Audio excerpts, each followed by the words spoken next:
AC circuit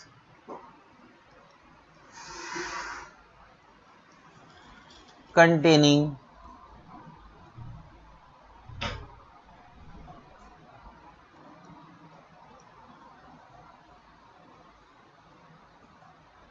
resistance,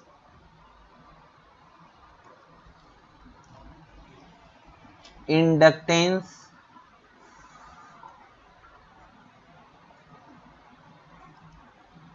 and capacitance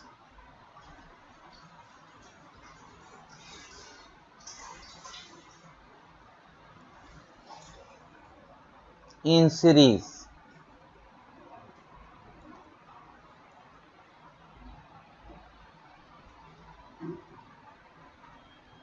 This is called R,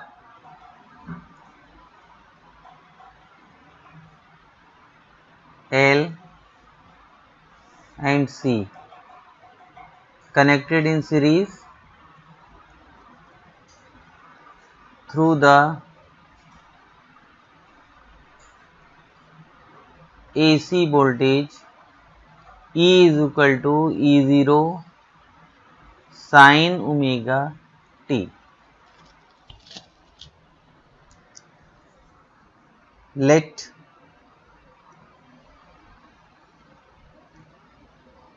resistance of the resistor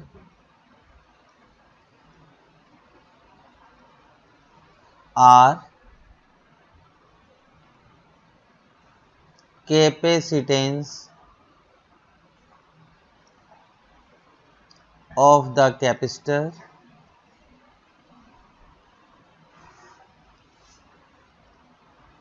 C, inductance of the inductor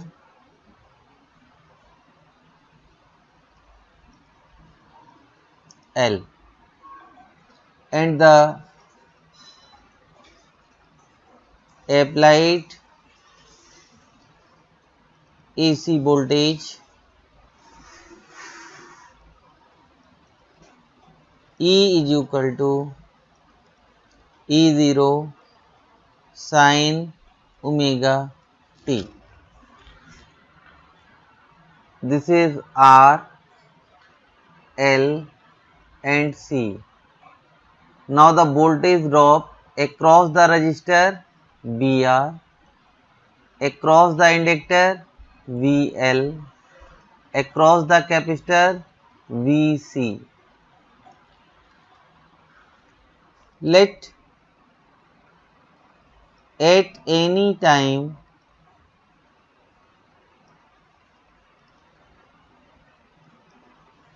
t the current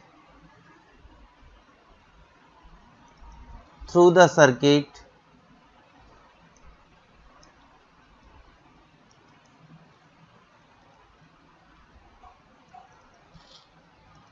I.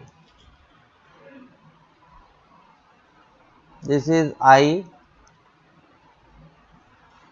and we know that in case of resistor, current and voltage both are in same phase. This is current and this is voltage. Both are in same phase. In inductor, we know that the current lags behind the voltage by an angle pi by 2. It means voltage current से pi by 2 angle आगे होगा. This is VL, and here this is I naught current, and inductor में current जो है वो पाई by 2 angle आगे होती है, तो वोल्टेज पाई बाई 2 एंगल पीछे होगा. This is VC. ये पाई बाई 2 एंगल पीछे है, ये पाई बाई 2 एंगल आगे है, और ये जीरो फेज पर है. Clear?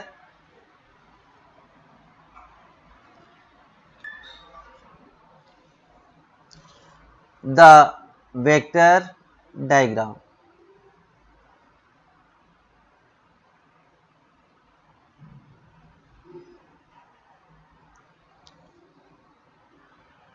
This is x-axis and this is y-axis, and this is the VR. The current and voltage both are in same phase. So in first case, in case of resistor, current and voltage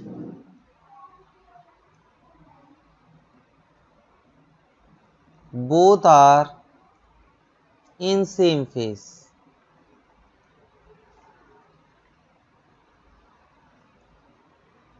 Therefore, this is the direction of I0 and also the potential drop across the resistor, and the value of VR is equal to I0 R.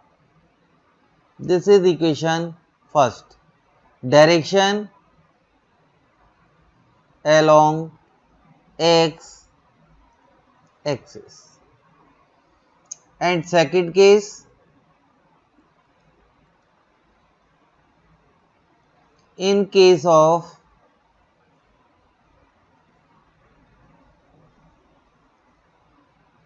inductor,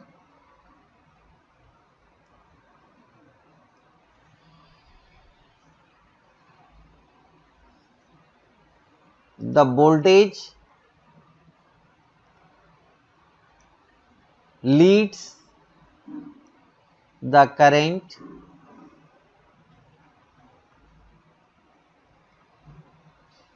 by an angle pi by 2. Therefore, this is VL, potential drop across the inductor. Reason ये current की direction है, voltage current से pi by 2 angle आगे होगा, and value V L is equal to I0 omega L. This is equation 2. Direction along y axis. Clear? Then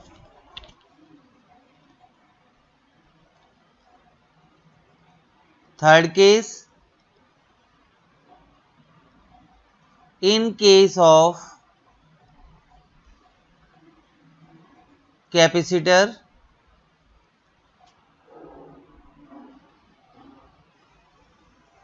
the voltage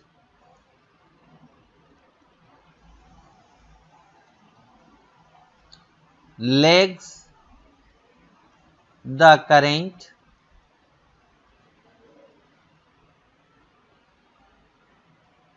by an angle pi by 2. It means this voltage, this side, this is VC. Value I0 1 upon omega c, equation 3, along negative y axis.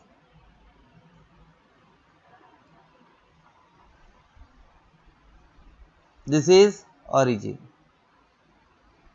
तो resistance के comparative यहाँ पे जो voltage होता है वो पाई by 2 angle आगे होता है, और यहाँ जो वोल्टेज होता है वो पाई बाई 2 एंगल पीछे होता है. तो कैपेसिटर और इंडक्टर में जो वोल्टेज का फेज डिफरेंस है वो 180 होता है. अब नेट वोल्टेज कैसे कैलकुलेट करेंगे? ये VC है, हमने मान लिया let omega L is greater than 1 upon omega C. It means VL is greater than VC. तो this value, let this value, this is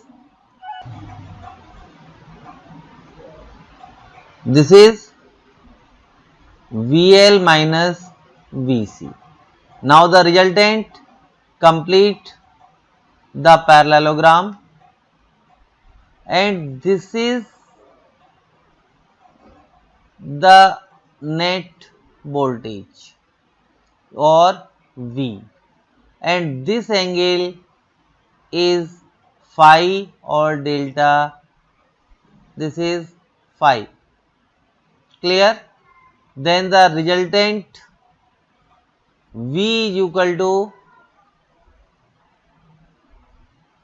under root VR square plus VL minus VC whole square, or V is equal to under root VR means I0R whole square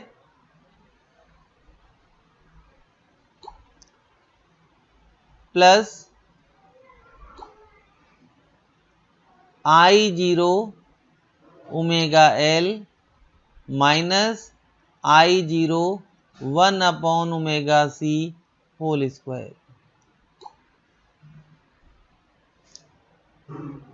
and this value can be written as I0 into Z. This is impedance of the circuit, is equal to I0 square बाहर आ गया, ये R square plus omega L minus 1 upon omega C whole square, and this is this value, or Z is equal to under root R square plus omega L minus 1 upon omega C whole square. This is impedance of the circuit.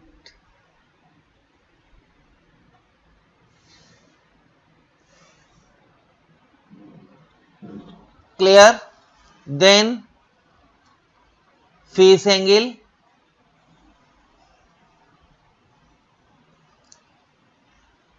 tan phi is equal to VL minus VC upon R, VR, or VL means I0 omega L minus 1 upon omega C upon I0 R. I0 से I0 cancel हो गया, phi is equal to tan inverse omega L minus 1 upon omega C upon R. This is the phase angle between current and voltage. Means value of current I is equal to I0 sin omega t minus phi.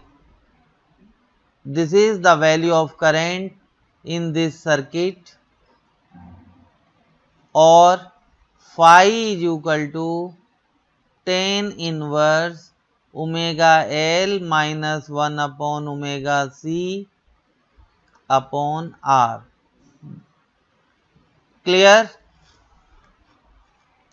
Any doubt? जो voltage था वो था E is equal to E0 sine omega T, और जो current था वो था I0 sine omega t minus phi, where phi is equal to tan inverse omega L minus 1 upon omega C upon R. Clear? अब case first,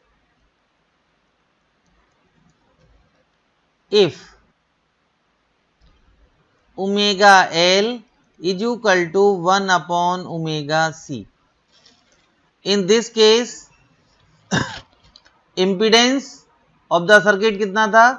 Z is equal to under root R square plus omega L minus 1 upon omega C whole square. If omega L is equal to 1 upon omega C, then impedance is equal to R. Clear? और जब impedance और tan phi कितना है? Omega L और omega C बराबर हो गए, तो जो फाई की वैल्यू है वो हो गई 0 degree. Clear? It means current कितना हो गया इस केस में? E is equal to E0 sine omega T, और I की वैल्यू हो गई I0 sine omega T, reason phi is equal to 0. It means in this case current and voltage both are in same phase, that is circuit behaves as resistive circuit.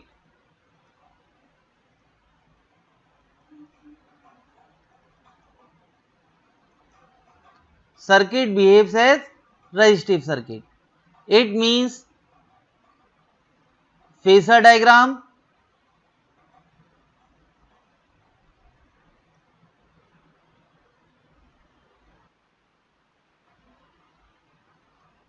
बिल्कुल जैसे resistive circuit में था वही position यहां बनेगी।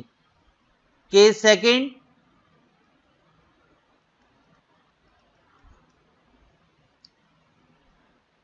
if omega L is greater than 1 upon omega C, it means E is equal to E0 sin omega t, I is equal to I0 sin omega t minus phi, where phi is equal to tan inverse omega L minus 1 upon omega C upon R। यहां क्या हो रहा है? Current पीछे कहां होती थी? Inductive circuit में। In this case current leads the voltage, current lags behind, lags behind the voltage by an angle phi, where phi is equal to tan inverse omega L minus 1 upon omega C upon R। Phasor diagram, ये voltage current पीछे है delta angle से, ये position vector diagram, E0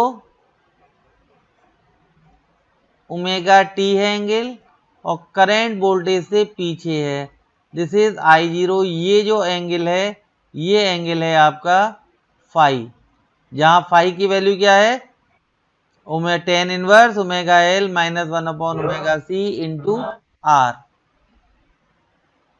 then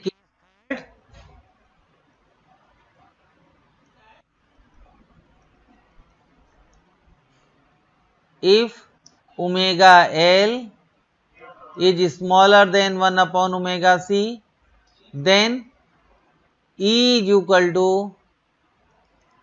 E0 sin omega t, I is equal to I0 sin omega t plus phi. Reason, जब omega L छोटा हो जाएगा 1 upon omega सी से तो ये वैल्यू माइनस में आएगी, माइनस tan इनवर्स, और जब माइनस को ऊपर ले जाएंगे तो ये वैल्यू प्लस में आ जाएगी। ठीक है, तो न्यूमेरिकल वैल्यू हम सेम रख देते हैं कि फाई कितना है, tan inverse omega L minus 1 upon omega C upon R. Reason ये वैल्यू नेगेटिव आएगी, तो नेगेटिव फाई जब इसमें जोड़ेंगे तो ये वैल्यू प्लस में चली जाएगी। क्लियर? तो in this circuit current leads the voltage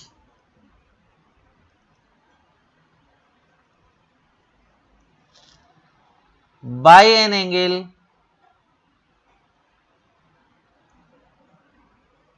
phi, where phi is equal to tan inverse omega L minus 1 upon omega c upon r। Clear? Vector diagram और फेसर डायग्राम कैसे होंगे?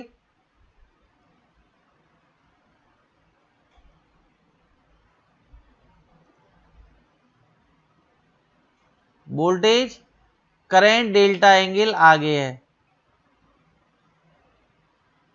ये E है, ये I है, और vector diagram में बात करें E0 ये एंगल है ओमेगा टी, और करंट कहाँ है, डेल्टा एंगल आगे, I0 ये एंगल है phi.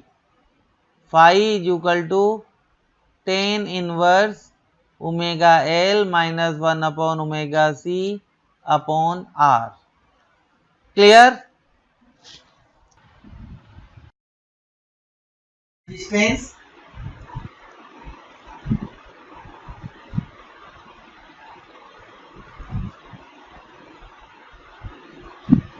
resistance, it is the ohmic resistance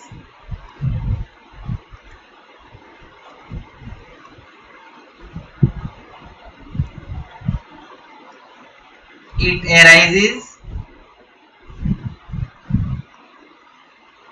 due to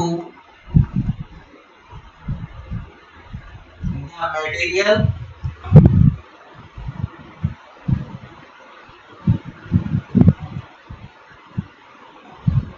of the conductor।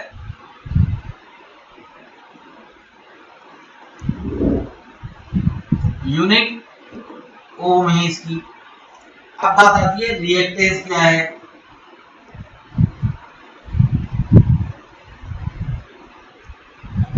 Reactance it is the resistance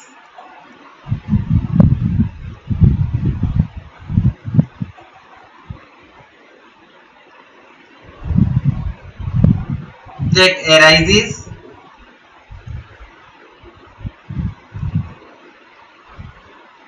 on account of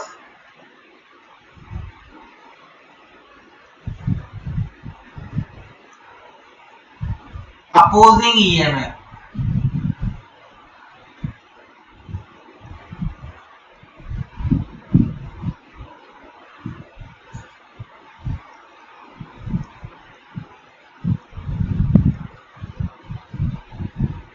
induced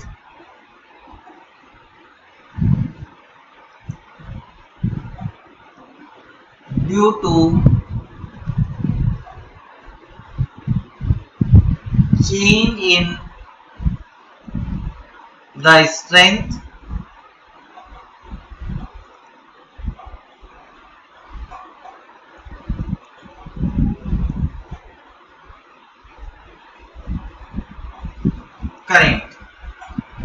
for inductor,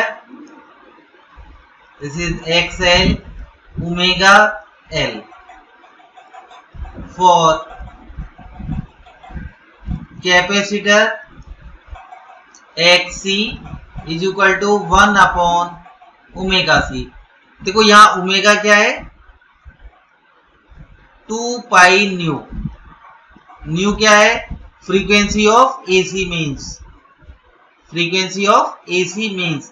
तो AC means की frequency में जब भी चेंज आएगा तब एक्सएल और एक्ससी चेंज हो जाएंगे. इसलिए ये जो रेजिस्टेंस है ये एक्चुअल रेजिस्टेंस नहीं है. ये रेजिस्टेंस डिपेंड करती है कि जो हम एसी लगा रहे हैं उस एसी मीन्स की फ्रीक्वेंसी के अकॉर्डिंग वेरी करने लगेगी. जबकि जो रेजिस्टेंस है, जो एक्चुअल रेजिस्टेंस है, उससे एसी मीन्स की फ्रीक्वेंसी से कोई फर्क नहीं पड़ता, वो हमेशा फिक्स होती है. अब देखो यहाँ पे मान लो फॉर डीसी, डीसी में ओमेगा की वैल्यू कितनी होती है, 0. रीजन डीसी की फ्रीक्वेंसी क्या होती है, 0. क्लियर. तो X L is equal to क्या हो गया, ओमेगा 0 है तो एक्स एल हो गया 0 और X C 1 upon 0 that is infinity, X C हो गया इंफिनिटी. तो आपने जब पीछे एसी पढ़ा था तो एक्स एल जो पार्ट था वो जो आपका इंडक्टर है उसकी कोई रेजिस्टेंस कंसीडर नहीं की थी. रीजन वहां पे फ्रीक्वेंसी 0 होती है इसलिए एक्सएल कोई रेजिस्टेंस नहीं लगाता और एक्सी इनफाइनाइट लगाता है. तो कैपेसिटर जब चार्ज हो जाता है, जब सर्किट को ब्रेक कर देता है, क्योंकि उसकी रेजिस्टेंस इनफाइनाइट हो जाती है in case of DC. Clear, बात समझ आती है, बोलो.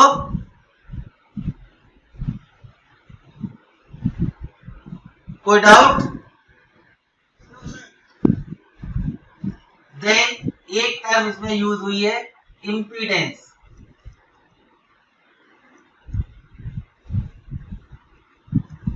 इसको जेड से रिप्रेजेंट करते हैं. इंपीडेंस क्या होता है, it is the total resistance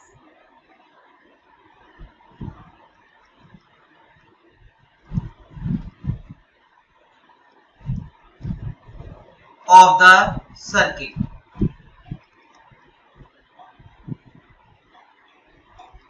Total resistance means sum of resistance and reactance. ठीक है. तो impedance क्या होता है सर्किट का,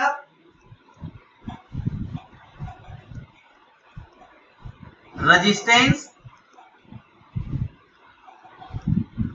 प्लस रिएक्टेंस. ओरिजिनल रेजिस्टेंस जो उसकी है उसकी वजह से कितनी रेजिस्टेंस है, और जो वर्चुअल है, वर्चुअल मींस ओमेगा डिपेंडेंट है, उसकी वजह से कितनी है. ठीक है, ये कहलाता है इंपीडेंस. अब कैलकुलेट कैसे करेंगे इंपीडेंस. आपने एलसीआर सर्किट पढ़ा था, Z is equal to circuit की एक्चुअल रेजिस्टेंस कितनी थी, R, प्लस रिएक्टेंस कितनी थी, omega L minus 1 upon omega C. ये स्क्वायर और इसके ऊपर था ये अंडर रूट, क्योंकि ये बराबर किसके होगा, जेड स्क्वायर की. तो ये इंपीडेंस की वैल्यू थी.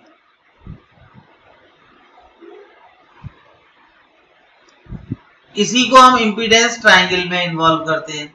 कैसे,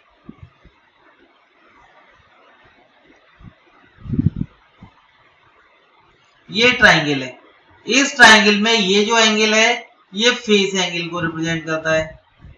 ये जो हिस्सा है वो वर्चुअल रेजिस्टेंस को omega L minus 1 upon omega C को रिप्रेजेंट करता है. ये जो पार्ट है ये जेड को रिप्रेजेंट करता है और ये आर को रिप्रेजेंट करता है. इस ट्रायंगल को कहते हैं इंपीडेंस ट्रायंगल. इस ट्रायंगल का बेस क्या है, जो सर्किट की एक्चुअल रेजिस्टेंस है. उसकी हाइट क्या है, जो वर्चुअल रेजिस्टेंस है या रिएक्टेंस है. और जो इसका हाइपोटेन्यूज है वो क्या रिप्रेजेंट करता है, वो रिप्रेजेंट करता है कि सर्किट की इम्पीडेंस कितना है। तो यही फॉर्मूला लग रहा है, R square plus omega L minus 1 upon omega C का square is equal to under root Z. ठीक है, ये वैल्यू आप इसका रेसिप्रोकल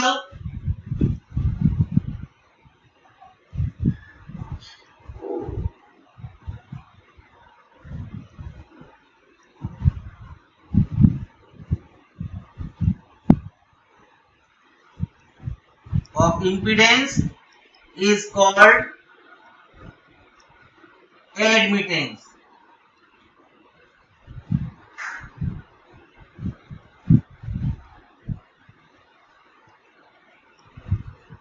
ये कहलाता है एडमिटेंस। तो एडमिटेंस कितनी होती है, 1 अपॉन जेड। इम्पीडेंस कितना होता है, जेड। और यूनिट, इम्पीडेंस की यूनिट क्या है, ओम। एडमिटेंस की यूनिट क्या है, मो। और ओम इनवर्स, ये इसकी यूनिट। क्लियर, कोई डाउट? अब देखो एक और पार्ट देखो। अब इसका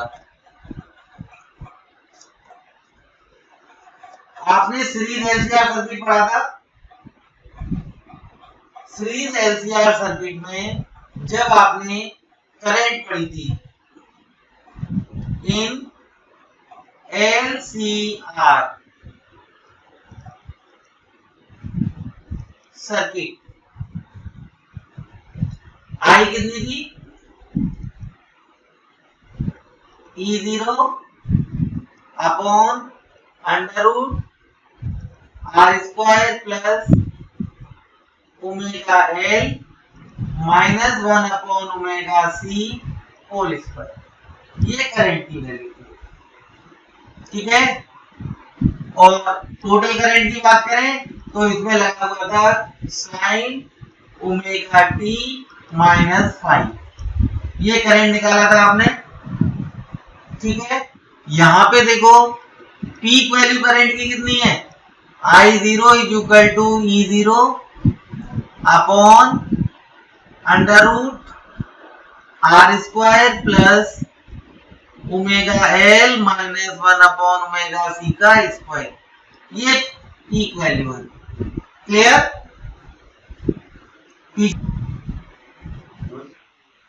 मिल गया। ये करंट जब एलसीआर का डेरिवेशन कराया था तो ये वैल्यू आ रही थी। अब देखो case first,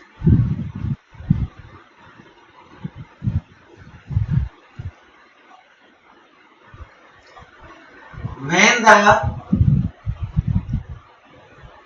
frequency of applied voltage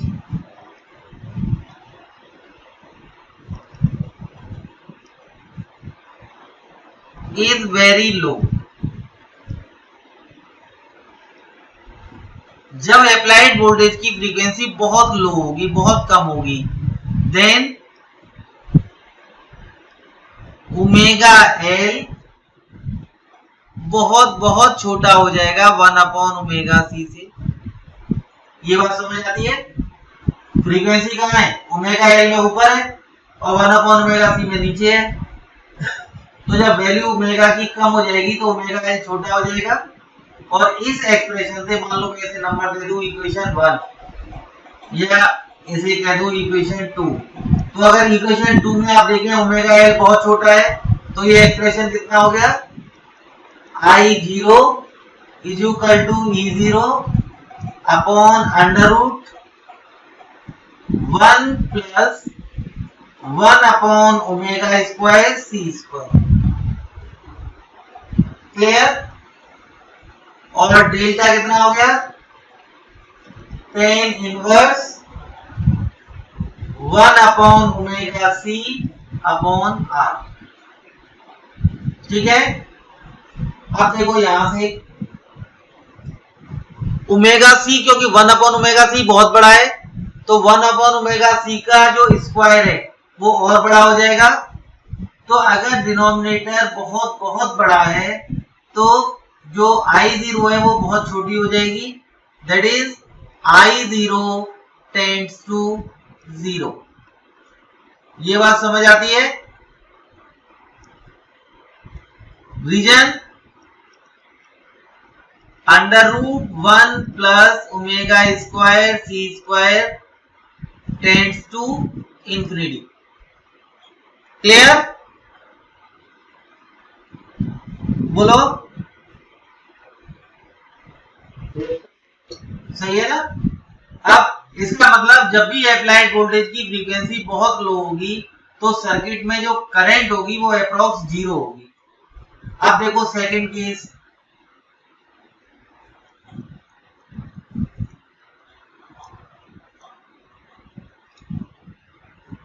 when the applied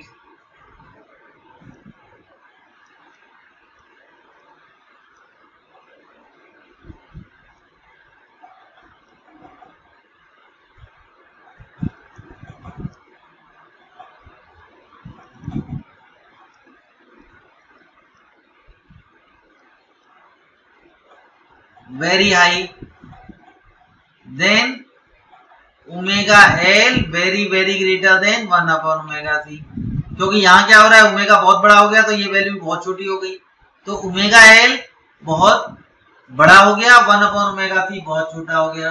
तो इक्वेशन 2 से देखो substitution, I0 is equal to E0 upon √1 plus omega square L square और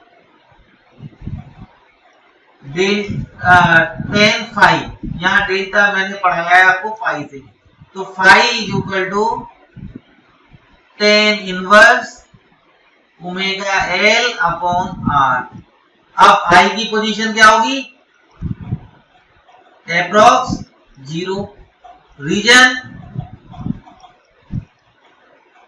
√1 plus omega square L square tends to infinity. Clear?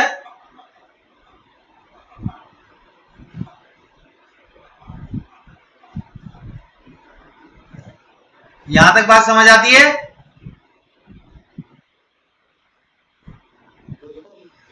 इसका मतलब अगर applied voltage की frequency बहुत high हो या अप्लाइड वोल्टेज की फ्रीक्वेंसी बहुत लो हो तो दोनों ही स्थिति में सर्किट में करंट की वैल्यू क्या होगी, 0 होगी। ठीक है, इसका मतलब एक वैल्यू ऐसी है अप्लाइड वोल्टेज की जिस पर ये करंट की वैल्यू मैक्सिमम होगी। अब देखो, अब क्या करते हैं कि I0 केस थर्ड देखो,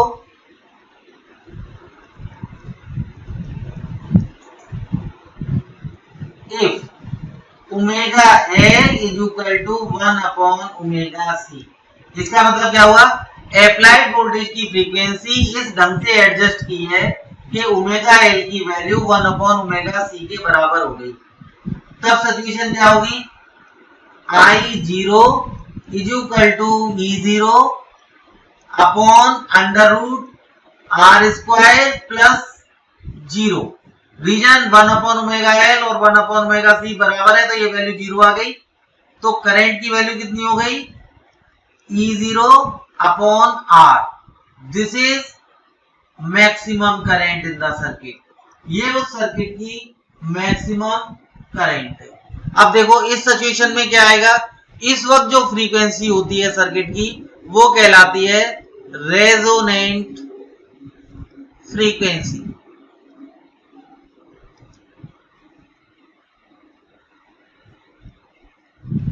न्यू आर। इसका मतलब क्या हुआ, omega R L is equal to 1 upon omega R C. ये बात समझ आ गई?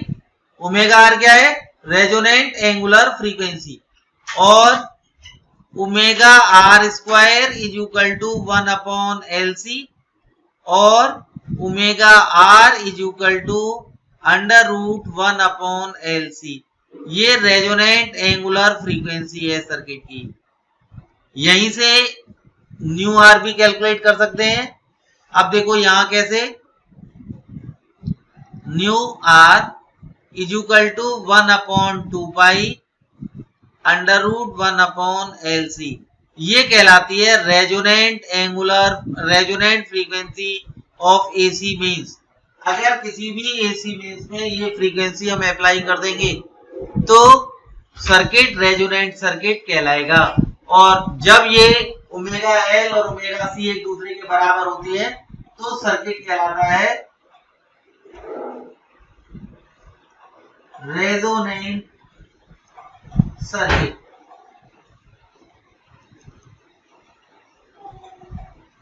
ठीक है, ये बात समझ आती है? क्लियर? कोई doubt?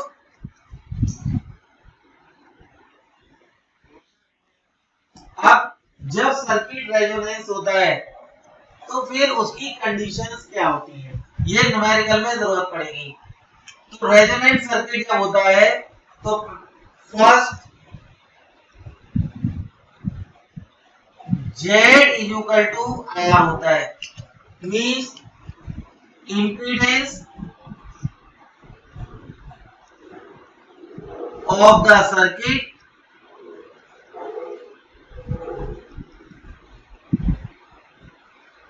is equal to the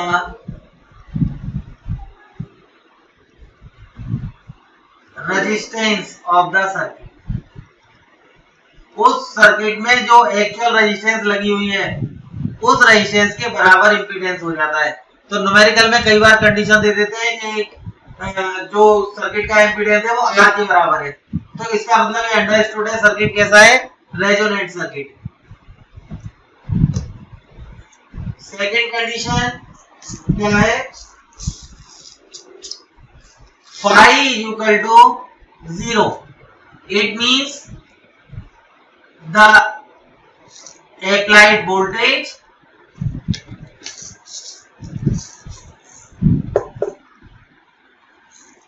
and current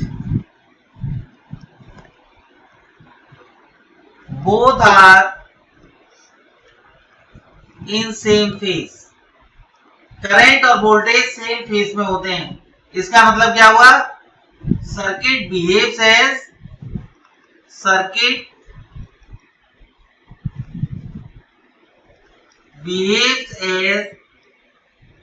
pure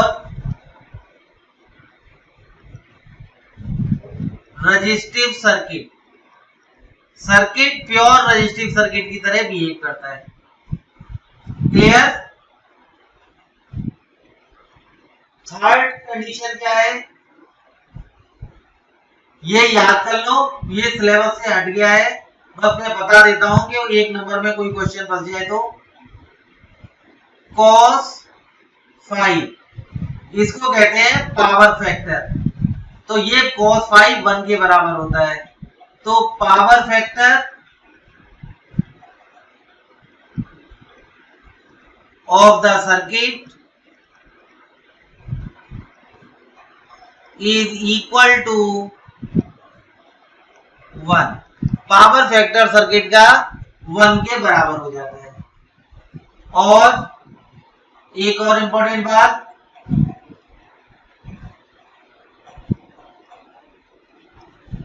potential difference across the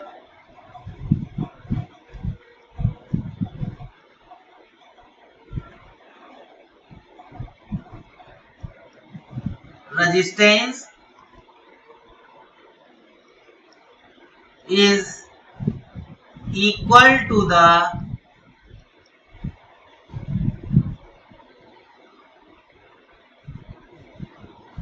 applied voltage। उस सर्किट का जितना भी अप्लाइड वोल्टेज है वो सारे का सारा रेजिस्टेंस की अक्रॉस होगा। क्लियर? ये बात समझ आती है या इसमें कोई डाउट है? बोलो।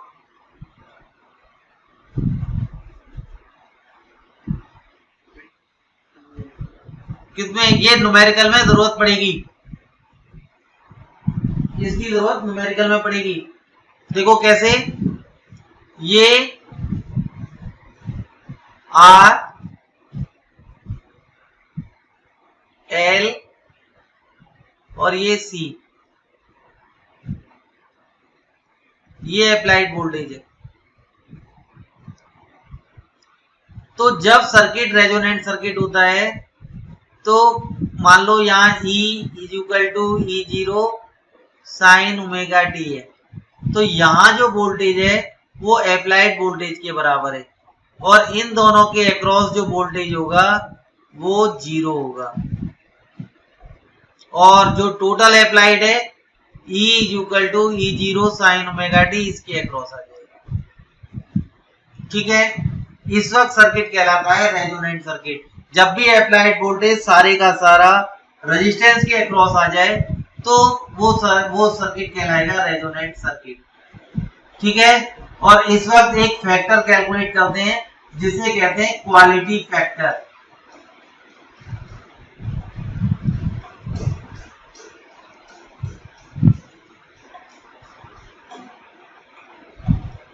कैपिटल Q से लिखते हैं। ये क्या है, Q equal to voltage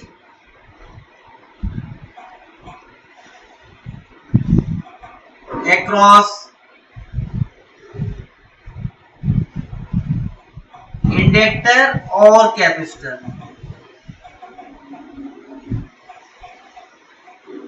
upon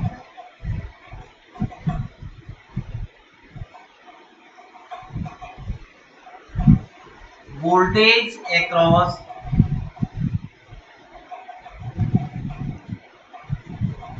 resistance और अप्लाइड वोल्टेज।